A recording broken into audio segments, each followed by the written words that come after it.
Hi, I'm Ane. Chris Hayes and I will be presenting our work on the long-term effects of the Rooney Rule on implicit bias. This is joint work with our advisors, Professor Elisa Celis and Professor Nishit Vishnoi at Yale University. Implicit bias is an unconscious attitude toward people of particular social groups.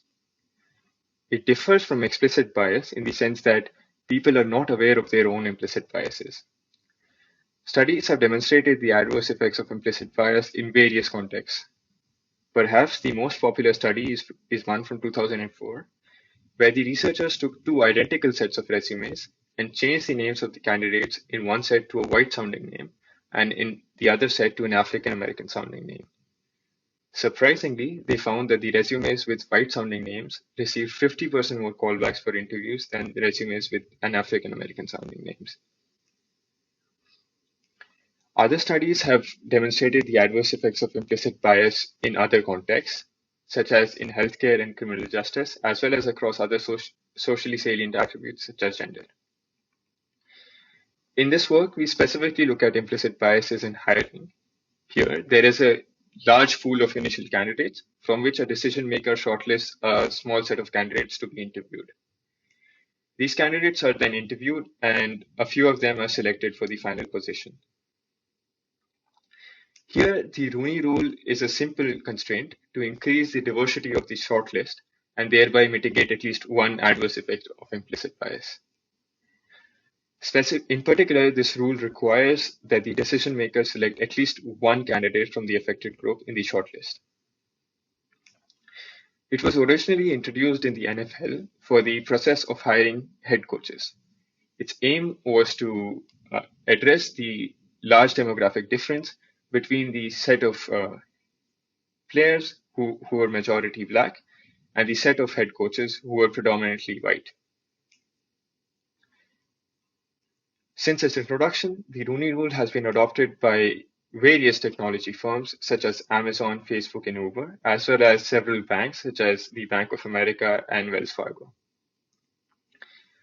One might ask if the Rooney Rule actually had a positive impact on diversity, because it does not actually require the decision maker to select any candidates for the final position.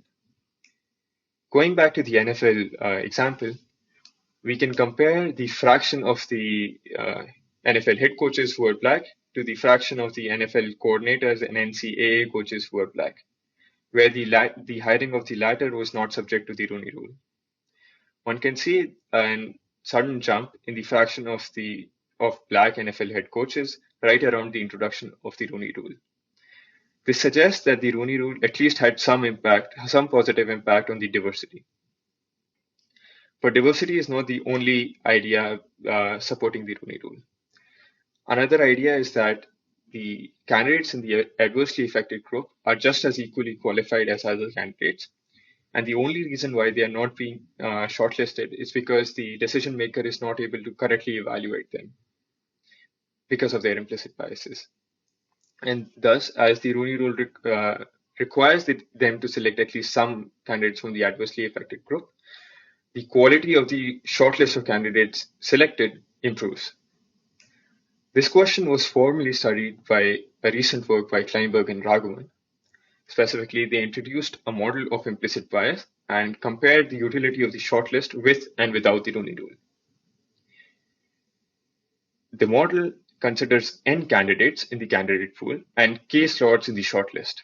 The candidates are divided into two groups, X and Y, depending on where the X group is the group adversely affected by implicit bias.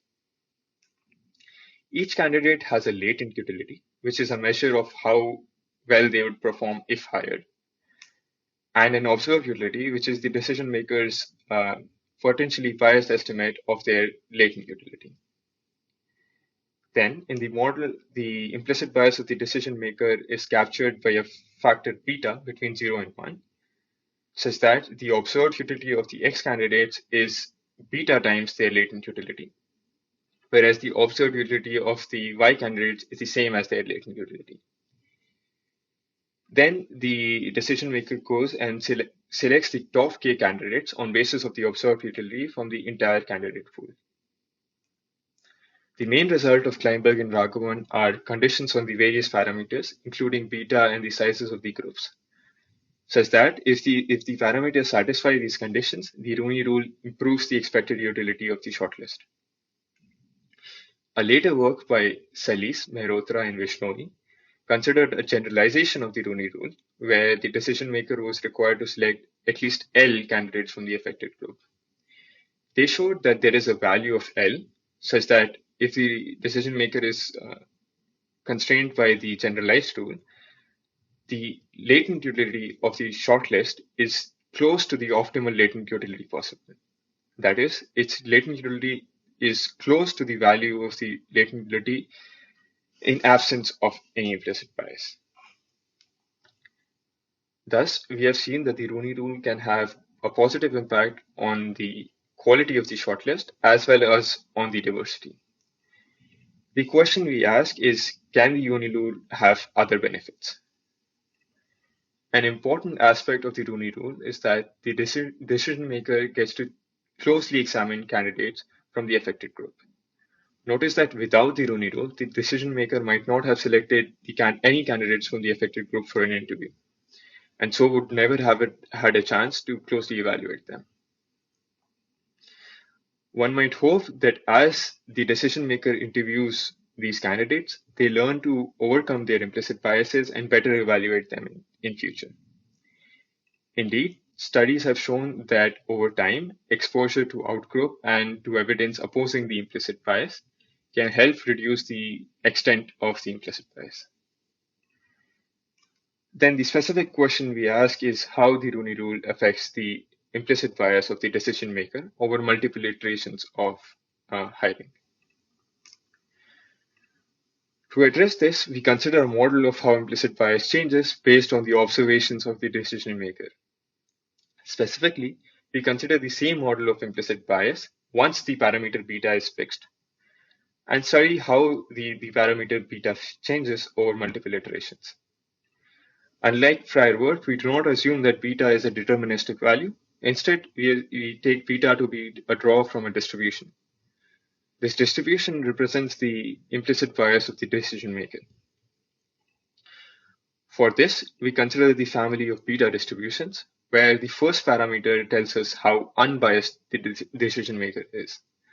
So the higher the value of the first parameter A is, the less biased the decision maker is.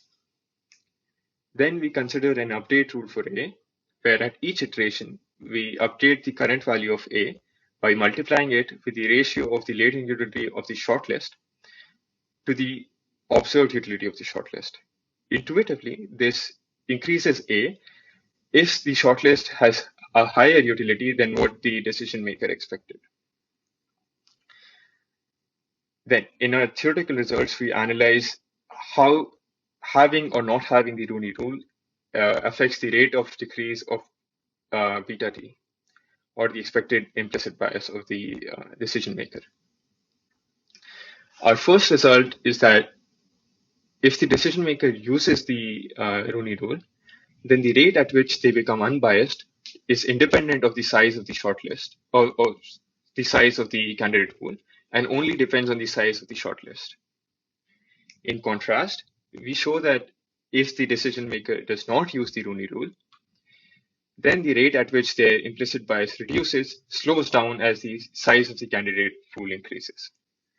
Therefore, in the regime where the candidate pool is much larger than the size of the shortlist, the Rooney rule can significantly increase the rate at which the panel becomes unbiased. We also consider some generalizations of our results. Here, first as a first generalization, we consider the case where where the implicit bias is not distributed as a beta distribution, but follows some other general distribution.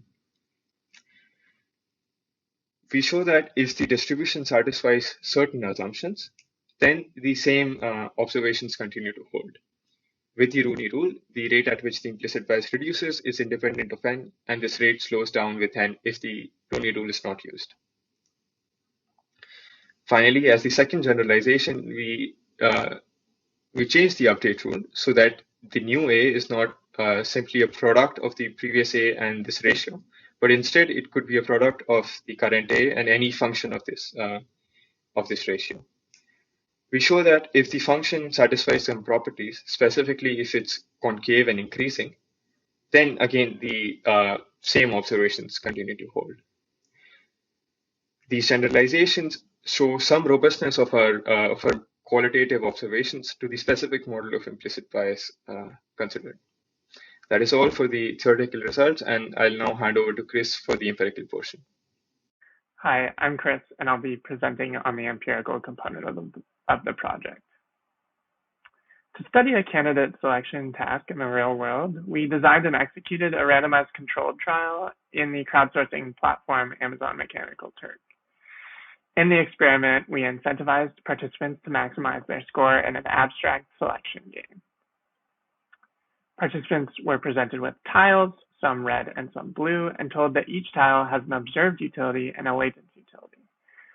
They were also told that the observed utilities were noisy estimates of the latent utilities. However, the observed utilities of blue tiles were artificially lower than their latent utilities. At the beginning of a selection round, participants were shown the list of tiles with their observed utilities sorted in descending order. After they made their selections and submitted them, they were shown the latent utilities of the tiles they selected and the monetary reward corresponding to the sum of those selected tiles' latent utilities. Participants repeated this process 25 times. Since the tiles were ranked by their observed utilities, blue tiles appeared lower in the ranking than they would have been in a ranking of latent utilities. And then half of the participants were constrained by the Rooney Rule to select at least one blue tile. To see how this would work from the perspective of a participant in the experiment, we can look through screen captures of the user interface. At the beginning of a selection process, participants are shown a list of red and blue tiles ranked by their observed utilities. There is bias against the values shown on the blue tiles, so they generally appear lower down in the list. Next, participants make their selections. And finally, when they submit their selections, they're shown the latent utilities of each of the candidates they selected. The question we consider is, does the Rooney Rule treatment group learn to make selections which are more color balanced? How does this affect the latent utilities they achieve? To answer this question, we considered participant behavior during the last 15 out of 25 iterations. So after they had some opportunity to learn about the latent utilities of both groups. We noticed two dominant trends in the participant data. First, the Rooney Rule results in less inequality in the long term. So participants were instructed to select 10 tiles in each round. And according to the distribution of latent utilities, the average optimal selection would include about 5 blue tiles. Recall that blue tiles represent candidates affected by bias. In the experiment, participants constrained by the Rooney Rule learned to select about 4 blue tiles, while the other participants only achieved a mean of 2.5 blue tiles. So naturally, we might wonder if the difference in the number of selected blue tiles is solely due to participants who would have otherwise selected 0 blue tiles being required by the Rooney Rule to select at least 1 blue tile. But this is actually not the case. Even if we measure the number of blue tiles selected in addition to the requirement, we find a statistically significant difference between the number of blue tiles selected for participants constrained by the Rooney Rule and the other participants. So we interpret that to mean that they were learning. The second pattern that we noticed was that the total latent utility of selected tiles achieved by the participants was not very different between participants constrained by the Rooney Rule and those who were unconstrained. The mean latent utility achieved by participants subject to the Rooney Rule was about 2% less than the utility of other participants, which was not a statistically significant difference. Thus, a key takeaway is that participants subject to the Rooney Rule learn to select more balanced numbers of red and blue tiles while preserving the total latent utility of selected tiles. Finally, in the paper, we also study several other metrics for fairness and optimality of participant selections and find similar results, although we won't discuss those here. In this work, we study how a commonly implemented affirmative action policy, the Rooney Rule, affects the implicit bias of decision makers over time. We find that under the assumptions of the model, the Rooney Rule can help reduce the biases of decision makers significantly faster than without the Rooney Rule. And this effect is especially pronounced when the number of candidates n is significantly larger than the size of the shortlist k. So we find that with the Rooney Rule, bias reduces at a rate that decreases with the difference between the size of the shortlist k and the Rooney Rule requirement L, but the rate of bias reduction does not depend on n. By contrast, without the Rooney Rule, bias reduces at a rate that decreases as n increases. From our empirical experiment, we find that the Rooney Rule results in more equality between groups in the long term, and that the Rooney Rule does not negatively affect the latent utilities of candidates selected. So to conclude, we find evidence that the Rooney Rule can reduce implicit bias over the long term and can be part of a larger toolkit for mitigating implicit bias in candidate selection. With that, thank you so much for listening.